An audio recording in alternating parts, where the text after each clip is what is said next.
It's RoboCamp versus RoboCrap on Movie Feuds, and much like the proposition I gave my prom date, dead or alive, you're coming with me. We had fun. Let's get started.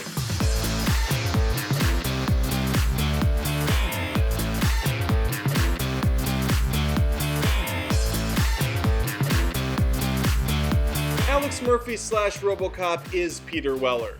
With a commanding voice and a tank-like physicality, it's no wonder viewers thought he was irreplaceable. Joel Kinnaman gives it the old college try, but much like Johnny Depp as Willy Wonka, this was a lost cause from the onset. The choice to update the suit was clearly a reflection on the state of cinema at the time. The Dark Knight was hugely popular and a financial cash cow, so of course MGM wanted a slice of that pie. The sleek, ninja-like suit doesn't scream robot in the slightest, though. Much like the Amazing Spider-Man did with J. Jonah Jameson, or didn't do, I should say, RoboCop didn't even bother trying to replace Alex Murphy's partner, Ann Lewis. Instead, they gender-swapped to a male version named Jack Lewis. Nancy Allen's character was far more compelling to watch, and you get a level of compassion and struggle with her that you don't see with anyone in the 2017 version. What's even more insulting is you have a lot of talent in this picture that has nothing to do. Michael Keaton, Gary Oldman, Samuel L. Jackson, wasted. Keaton tries his damnedest as a corrupt businessman, but it's all very one note, with most of his time dedicated to expositional dialogue. The clear lack of a memorable villain is one of the biggest offenses. 1987's Clarence J. Bodeker is the definition of cheesy, awesome action bad guy. Kurtwood Smith goes for broke in a zero fucks given attitude. And when he killed a person, he killed him good and dead.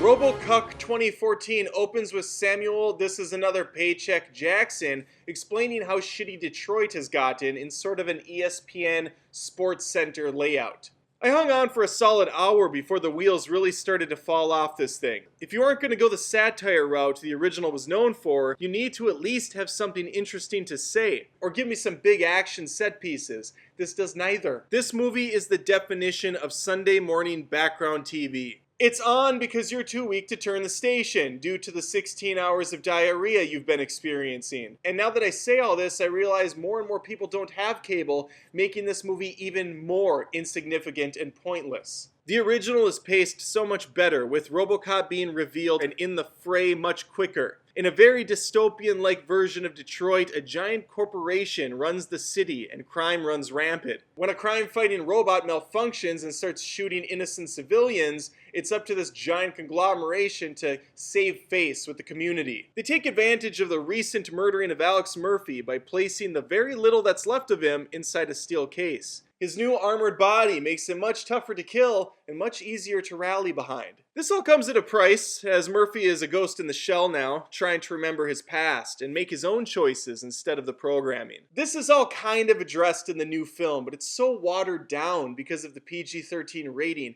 and all the memorable shit from the first is neutered completely. Instead of Murphy being savagely gunned down by thugs, he's just blown backwards into some shrubs by a car bomb. Instead of seeing our hero take down multiple drug rings and bloodily dispose of human waste, he does a string of training simulations.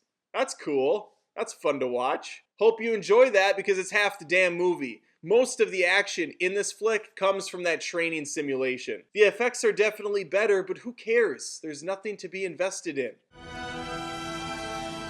The ED-209 is a stop-motion beast. It's completely ridiculous and very fake-looking. It matters not, though, since the whole movie is tongue-in-cheek. This advanced machine that's seemingly indestructible can't handle the simple task of walking downstairs. There are multiple layers of commentary on display. It's a great representation of the large corporation itself. The hubris on this company is its own downfall. Almost 30 years of tech advancement are definitely on display in the reboot. RoboCop's suit is nice and shiny, the HUD looks like it's doing shit, and he has a pretty awesome robocycle, I'll give it that for sure. The action is just as tame as the script, unfortunately, and there isn't a whole lot of it to begin with. There is a nice, touching, and very well created sequence where Murphy realizes for the first time he's not himself. It's some wonderful whiz-bang effects work, but nothing in this film has any sort of lasting appeal. Which leaves us with the music, and that's where things just get downright embarrassing. The incredible blend of orchestral and synth sounds mirrors the Man vs. Machine theme in the 80s version. 14 opts for an odd set of rock music. I'd say it felt out of place, but nothing about this movie has a place, so it somehow fits. Let me put it this way, I wouldn't buy that for $1. Forced RoboCop callback joke. Subscribe. There's only one real reason why 2014's RoboCop exists. To make money, to make that cash money. And yes, you can say that about every movie. That's their number one goal. But there can be other goals to make a well-made story, film, something that's memorable, that will last. Do you honestly think that that's what 2014's was going for? Because I don't. Not for a second. The graphic violence, gone. The memorable villain, gone. The surprisingly deep commentary, ghost. What the audience is left with is an average waste of time that accomplishes nothing but add one more blemish on the original's name. I say one more because RoboCop 3 exists. I'd love to hear your thoughts though. Leave a comment, vote for your winner, and remember, this is more than just reviews. This is Movie Feuds. And at least we can take some solace in the fact that Hollywood has learned from its mistakes, and they're done going overboard with the remakes and the reboots and the what? They're remaking Overboard? Well, fuck.